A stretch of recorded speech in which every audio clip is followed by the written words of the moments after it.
اعوذ باللہ من الشیطان الرجیم بسم اللہ الرحمن الرحیم۔ السلام علیکم ورحمۃ اللہ وبرکاتہ۔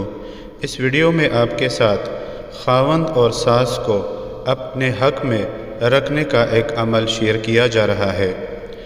اگر کسی عورت کو اس کا خاوند یا اس کی ساس ناجائز تنگ کرتے ہوں اور گھر میں اس کی کوئی عزت نہ ہو تو وہ اس اسم پاک یا کبیرو کو 325 مرتبہ روزانہ پڑھے اور اول و آخر 11 مرتبہ درود پاک پڑھ کر پانی پر دم کر کے خود پئیں۔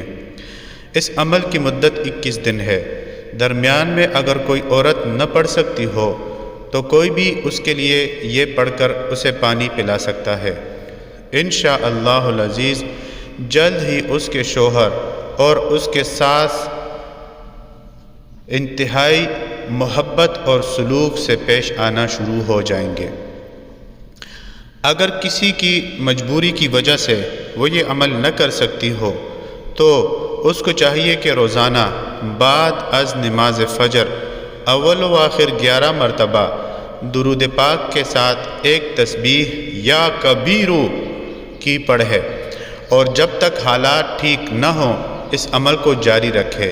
حالات ٹھیک ہونے پر وہ اسے طاق تعداد میں یعنی 5، 7، 11، 21 مرتبہ پڑھنے کا معمول بنا لے۔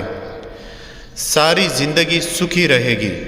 شوہر اور ساس کی طرف سے اسے کوئی تنگی نہیں آئے گی انشاءاللہ العزیز۔ کوئی بھی عمل شروع کرنے سے پہلے صدقہ ضرور دیجیے۔ ویڈیو کو لائک اور آگے ضرور شیئر کیجیے۔